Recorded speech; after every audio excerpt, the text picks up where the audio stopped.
이 시간 우리 기도하심으로 목요일 엎드림 새벽 예배를 주님 앞에 올리도록 하겠습니다. 하나님 아버지, 우리의 생각과 우리 모든 마음을 주님 앞에 드립니다.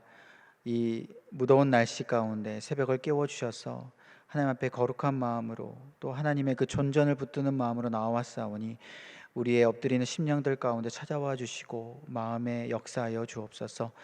오늘 말씀을 통하여서, 예배를 통하여서, 또한 기도를 통하여서 하나님을 깊이 만나는 아버지 그 체험하게 하여 주시고, 우리의 마음의 소원들이 주님 앞에 올려드렸을 때 하나님을 시원케 하고 또 하나님의 그 놀라운 역사를 바라보는 귀한 시간 되게 하여 주옵소서. 모든 말씀 예수님의 이름으로 간절히 기도하옵나이다. 아멘. 찬송가 453장 부르도록 하겠습니다.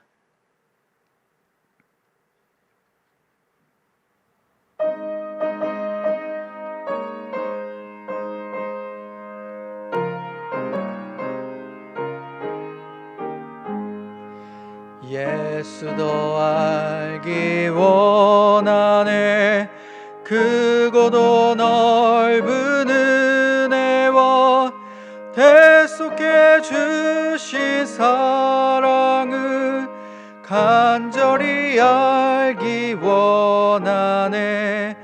내 평생의 소원, 내 평생의 소원, 대속해 주신 사랑을 간절히 알기 원하네.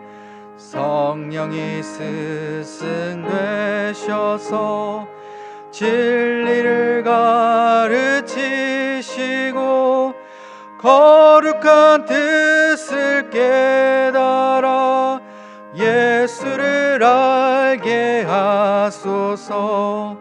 내 평생의 소원, 내 평생의 소원, 대속해 주신 사랑을 간절히 알기 원하네.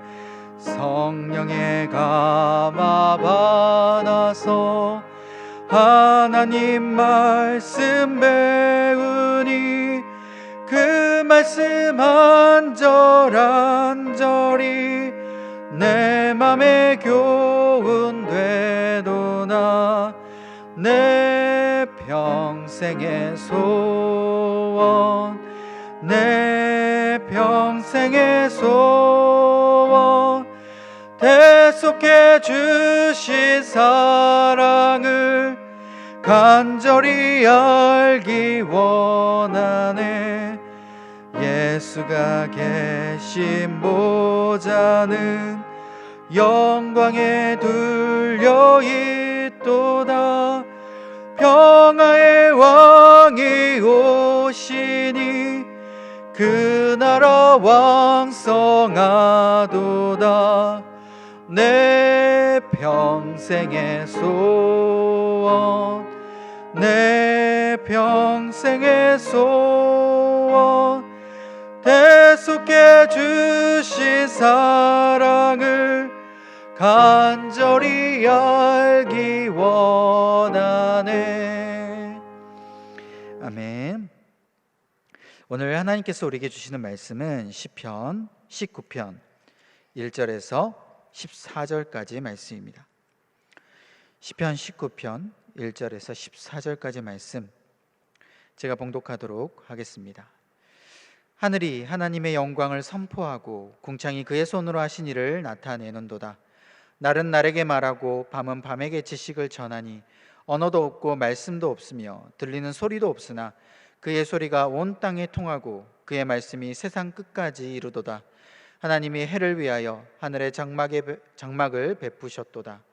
해는 그의 신방에서 나오는 신랑과 같고 그의 길을 달리기 기뻐하는 장사 같아서 하늘 이 끝에서 나와서 하늘 저 끝까지 운행하며 그의 열기에서 피할 자가 없도다. 여호와의 율법은 완전하여 영혼을 소성시키며 여호와의 증거는 확실하여 우둔한 자를 지혜롭게 하며 여호와의 교훈은 정직하여 마음을 기쁘게 하고 여호와의 계명은 순결하여 눈을 밝게 하시도다. 여호와를 경외하는 도는 정결하여 영원까지 이르고 여호와의 법도 진실하여 다 의로우니 금 곧 많은 순금보다 더 사모할 것이며 꿀과 송이꿀보다 더 달도다. 또 주의 종이 이것으로 경고를 받고 이것을 지킴으로 상이 크니이다. 자기 허물을 능히 깨달을 자 누구리요? 나를 숨은 허물에서 벗어나게 하소서. 또 주의 종에게 고의로 죄를 짓지 말게 하사 그 죄가 나를 주장하지 못하게 하소서. 그리하면 내가 정직하여 큰 죄가에서 벗어나겠나이다. 나의 반석이시오 나의 구속자이신 여호와여, 내 입의 말과 마음의 묵상이 주님 앞에 연락되기를 원하나이다. 아멘. 이 말씀은 살아계신 하나님의 말씀입니다. 하나님을 어떻게 알 수 있는가라는 제목으로 말씀을 나누고자 합니다. 오늘 시편 이 19편 본문은 토라시로 분류됩니다. 시편에서 가장 긴 119편, 그리고 시편의 제일 처음에 있는 1편과 함께 토라시, 바로 이 토라라는 것은 율법을 뜻하는데 그 율법을 전하는 그 말씀으로, 그 시로 우리가 분류할 수 있다라는 것이죠. 그런데 이 토라, 이 율법은요, 단순히 우리가 알고 있는 계명을 뜻하는 것이 아니라, 그래서 이 계명 가지고 우리가 막 지켜야 된다라고 말하는 그러한 시편을 뜻하는 것이 아니라 하나님의 말씀 전반적으로 아우르는 그러한 의미를 우리가 생각해 볼 수 있습니다. 그래서 이 율법, 이 토라시를 우리가 보게 되면 율법을 통해서 우리가 하나님을 알 수 있는 그런 근거를 찾게 되고요, 하나님이 살아계심을 우리가 알 수 있는 것이죠. 왜냐하면 너희들이 무엇을 해라 라는 그 계명, 그것만 있는 것이 아니라 하나님은 어떠한 분이다 라는 것을 그 말씀을 통해서 분명하게 계시했기 때문이다 라는 것이죠. 이 하나님의 계명이 그래서 정말로 우리에게 유익되는 것이고 찬양할 수밖에 없다라고 우리는 선포할 수 있다라는 겁니다. 그래서 우리가 보이지 않는 그 하나님이 이 하나님의 말씀, 이 토라, 이 율법을 통하여서요 분명하게 드러나게 되는 것이고, 그래서 우리가 오늘 이 19편 읽다 보면 사람이 분명히 보이지 않는 그 하나님을 알 수 있는 그러한 방법, 그러한 뜻, 우리가 알게 된다라는 겁니다. 하나님은 정말 살아계시는가? 어떻게 우리가 알 수 있는가? 이런 질문을 가진 그런 분들에게 하나님은 정말 살아계시고 어떤 분이다라는 것을 알 수 있는, 가장 확실하게 알 수 있는 그런 본문이고 말씀이다라는 것이죠. 이 시편에서 다윗은 자신이 어떻게 보이지 않는 그 하나님을 만났고요, 또한 어떻게 하나님과 더 깊은 교제 가운데 들어갈 수 있는지를 이 노래를 통하여서 분명히 가르쳐주고 있습니다. 크게 두 가지로 우리가 살펴볼 수 있는데, 첫째는 천지 만물을 통하여서 하나님을 알 수 있다라고 설명합니다. 1절에 보면 이렇게 고백을 하죠. 하늘이 하나님의 영광을 선포하고 궁창이 그의 손으로 하신 일을 나타내는도다. 그 이후에 연결해서 보더라도 귀에 들리지도 않고요, 언어로 표현되지도 않았지만 하나님의 말씀이 세상 끝까지 이른다, 이렇게 지금 시인은 이야기를 하고 있습니다. 이는 우리가 신학적으로 이야기하면 일반 계시라고 이야기도 하고 자연 계시라고도 이야기를 하는데, 우리가 그렇게 굳이 신학적 개념으로 설명하지는 않는다고 하더라도 사람이 우리가 딱 세상을 보면, 또 이 천지, 이 만물을 우리가 딱 보게 되면 하나님을 모르는 사람들도 천지를 보면 분명하게 조물주가 있지 않나, 이 조물주의 솜씨가 얼마나 탁월한가라는 것을 분명하게 깨달을 수밖에 없다라는 그런 이야기다라는 것이죠. 우리가 알다시피 창조과학도 있고요, 세상에 그 자연이 탄생하는 그 과정 가운데 분명하게 사람들은 많이 과학적으로 증명하려고 부단히 애를 쓰기도 합니다. 이러한 그 과학적인 과정도 어쩌면 하나님 손 안에, 하나님의 그 솜씨 안에 다 있고, 우리가 지나가면서 밖에만 본다고 하더라도요 분명하게 이거는 하나님이 하시지 않고서는 도저히 이렇게 일어날 수 없는 거구나, 그렇게 우리가 알 수밖에 없다라는 것이죠. 그래서 우리가 창조물은 인간이 알아듣는 언어로 말하지 않습니다. 지나가는 풀잎이 나는 하나님이 지으셨습니다 라고 이야기하지 않죠. 동물들도 나는 하나님이 지으셨습니다, 해와 달과 별들도 나는 하나님이 지으셨습니다, 이렇게 고백하지 않잖아요. 그저 존재할 뿐입니다. 그래서 2절에 이렇게 얘기하죠. 낮은 낮에게 말하고 밤은 밤에게 지식을 전달한다. 이 말은 무슨 뜻일까요? 낮과 밤 자체가 단순히 어떤 시간을 구분하는 그 단위를 뜻하는 것이 아니라 하나님께서 창조하셨다, 하나님은 어떠한 분이신가라는 그 계시, 그 하나님을 전달하는 그 주체자로 묘사가 된다라는 것이죠. 그래서 다윗은 이렇게 특히 이 피조물 중에서 특히 이 해를 예를 들어서 이야기를 합니다. 하나님의 영광이 얼마나 대단한지 해만 보더라도 우리가 알 수 있는 거잖아요.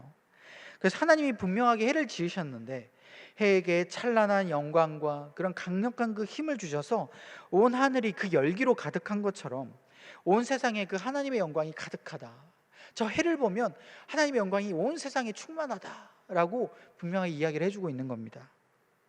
이 모든 것은 애굽이 그 옛날에 태양을 막 신으로 섬기고 태양 자체가 그렇게 놀라운 그 힘을 가졌다, 그런 뜻이 아니라 태양을 하나님께서 창조하신 그 창조물로 바라보면서 하나님이 이 태양을 어떻게 운행하게 하시는지, 태양이 어떻게 힘을 발하게 하시는지를 분명하게 우리는 깨달아라라는 그러한 이 말씀으로 우리가 살펴봐야 된다는 것이죠. 저도 가끔씩 느낍니다. 우리 집에 어항이 있거든요. 조그만 금붕어, 그 작은 금붕어를 이렇게 키우고 있는데요. 처음에는 이 5마리 금붕어를 가져왔습니다.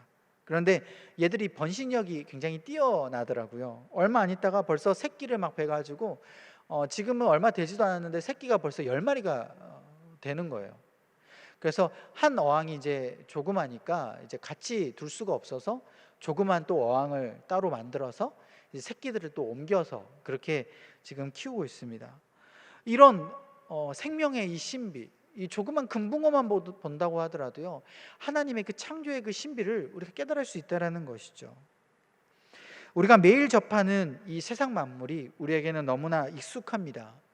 아침이 되면 태양이 당연히 뜨는 것이고요, 날씨는 계절에 따라서 당연히 덥고 춥고 이건 당연하게 느껴지는 것이고, 지나가면서 보는 그 풀과 꽃은 당연히 계절에 따라서 지고 피고, 이런 현상들이 너무나도 우리에겐 익숙해서 이 속에서 하나님께서 역사하시는 그 놀라운 신비, 이 속에서 하나님의 그 섭리를 우리가 깨닫지 못하고 그냥 지나친다라는 겁니다. 하나님의 섭리와 상관없이 우리는 여전히 세상을 살아가면서 고뇌하죠. 이 여전히 섭리가 어디 있는지 하나님의 그 말씀을 우리가 다른 데서 막 찾으려고 합니다. 세상의 방식에서 찾으려고 하고요, 인간에서 찾으려고 하고, 삶을 살아가는 그 안에서 우리가 찾아가려고 합니다. 마태복음 6장 26절에 이렇게 고백을 하죠. 공중의 새를 보라, 심지도 않고 거두지도 않고 창고에 모아들이지도 아니하되 너희 하늘 아버지께서 기르시나니 너희는 이것들보다 귀하지 아니하냐.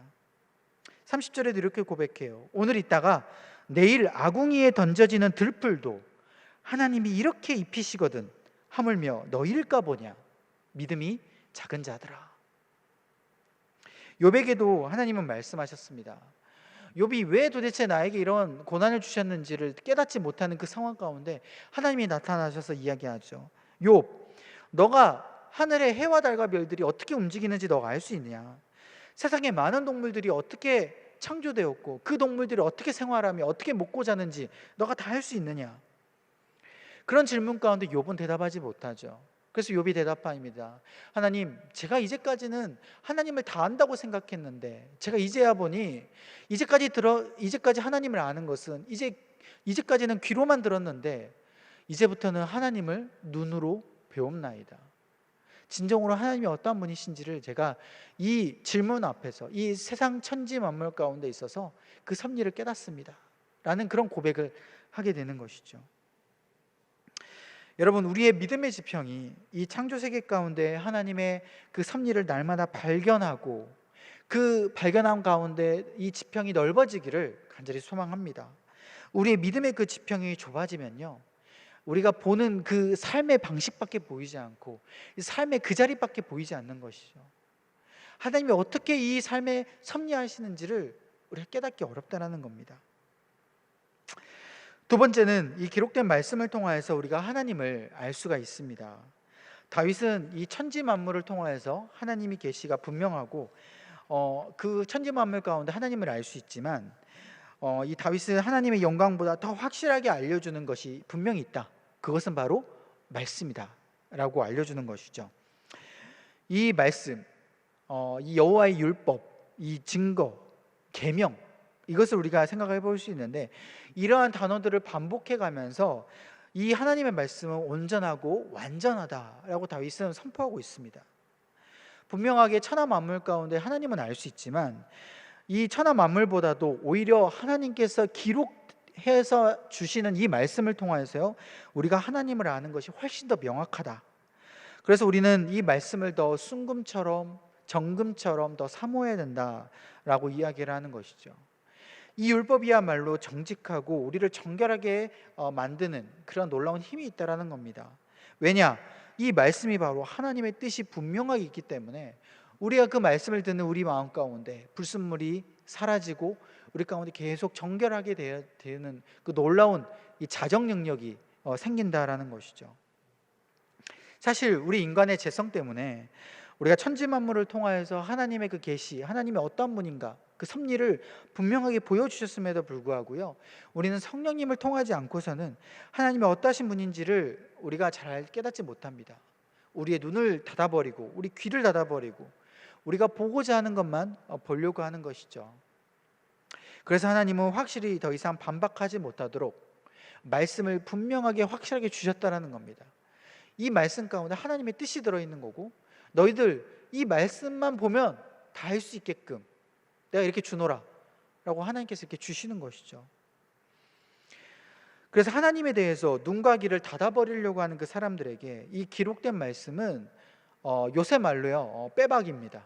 빼도 박도 못하는 것이죠.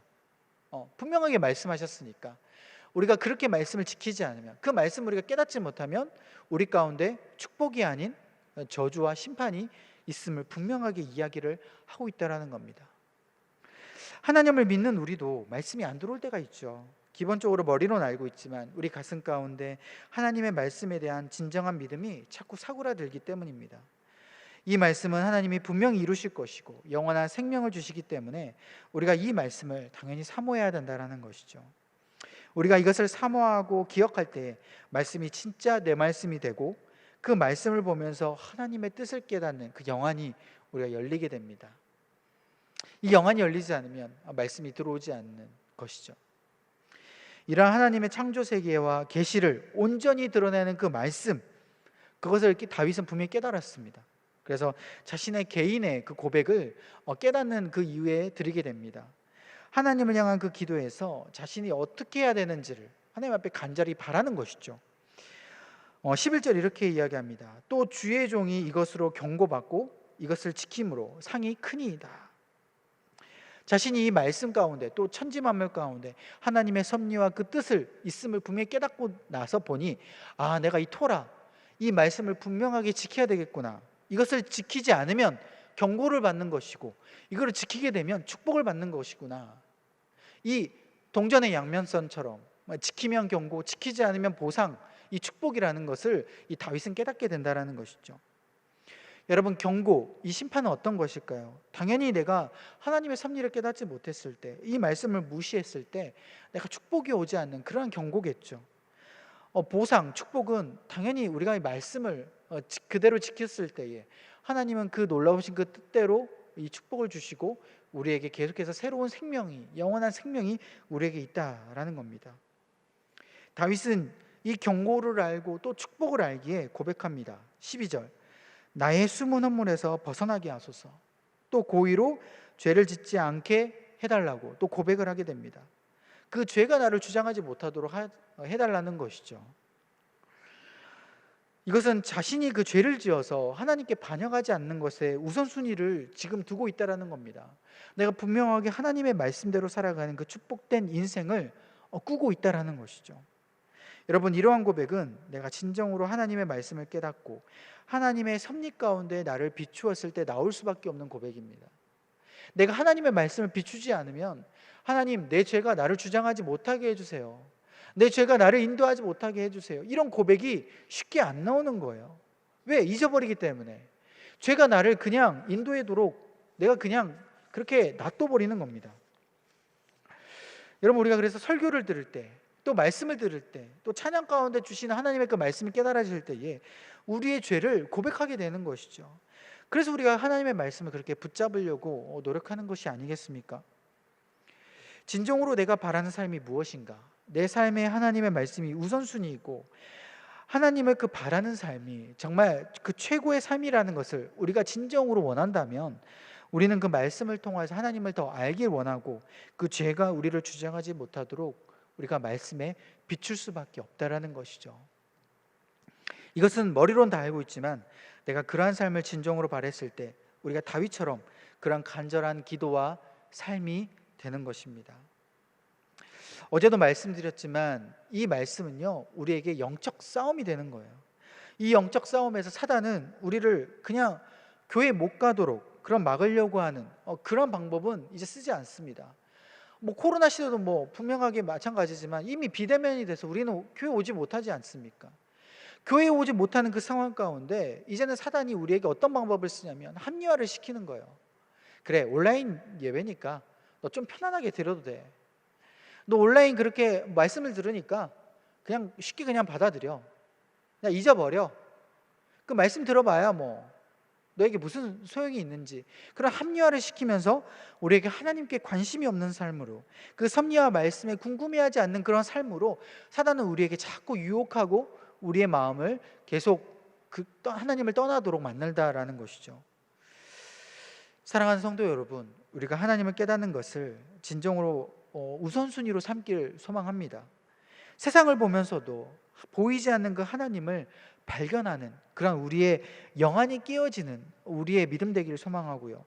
그래서 그 말씀 가운데 있어서 하나님의 마음이 우리 가운데 비추고 그런 놀라운 하나님의 은혜가 우리 가운데 충만하기를 간절히 소망합니다. 그래서 다윗처럼 하나님 앞에서 죄가 우리를 주장하지 않도록 계속해서 기도하고 하나님의 말씀으로 축복하여 인도하여 주옵소서. 그 마음의 소원 가운데 나아가는 저와 여러분들 되시기를 간절히 소망합니다. 기도하겠습니다. 하나님, 죄가 우리를 주장하지 못하도록 인도하여 주옵소서. 세상의 방식이 아닌 하나님의 방식으로 우리를 인도하게 하여 주옵소서. 우리는 천지 만물을 바라보며 또한 지나가는 여러 하나님의 그 섭리를 보고서도 우리는 깨닫지 못하는 아둔함이 있습니다. 우리의 영안을 열리게 하여 주시고 아버지, 주님의 그 섭리를 하나부터 열까지 하나도 놓치지 않도록 우리의 믿음을 굳건하게 붙들어 주시며 그 말씀이 우리의 삶을 인도하게 나아가게 하시고 말씀을 통하여서 하나님의 놀라운 그 뜻을 발견할 수 있는 우리의 모습 되게 하여 주옵소서. 그래서 우리를 통한 하나님의 그 계시가 분명하게 드러나게 하여 주시고 우리를 통하여서 주위에 있는 많은 사람들이 하나님의 놀라운 그 계시를 깨닫고 덩달아서 하나님의 그 복음을 누리는 놀라운 축복 되게 하여 주옵소서. 하나님, 우리가 이 시간 주님 앞에 간절히 기도하며 나아갑니다. 그 기도의 제목들 주님께서 응답하여 주시고 우리 모든 성도님들 한 분 한 분 주님께서 지켜주셔서 아버지 우리 삶의 터전에서 하나님의 놀라운 그 은혜와 하나님의 놀라운 그 계시를 깨닫는 오늘 하루의 삶 되도록 주님 인도하여 주옵소서. 코로나 이 어려운 상황 가운데 사탄의 유혹 가운데 무너지지 않게 하여 주시고 아버지 이 어려운 상황이지만 오히려 코로나 덕분에 하나님을 더욱더 깨달아 알게 하여 주시고 코로나 덕분에 하나님을 더 알게 하여 주시며 코로나 덕분에 하나님 앞에 더욱더 간절히 붙드는 우리의 삶 되게 하여 주옵소서. 이 모든 말씀 믿사오며 예수님의 이름으로 간절히 기도합나이다. 아멘. 하늘에 계신 우리 아버지, 아버지의 이름을 거룩하게 하시며 아버지의 나라가 오게 하시며 아버지의 뜻이 하늘에서와 같이 땅에서도 이루어지게 하소서. 오늘 우리에게 일용할 양식을 주시고 우리가 우리에게 잘못한 사람을 용서하여 준 것 같이 우리 죄를 용서하여 주시고 우리를 시험에 빠지지 않게 하시고 악에서 구하소서. 나라와 권능과 영광이 영원히 아버지의 것입니다. 아멘. 계속 기도하실 때에 나라와 민족, 교회와 코로나의 종식을 위해 오늘 주신 말씀을 위해서 하나님 앞에 간절히 기도하며 나아가도록 하겠습니다.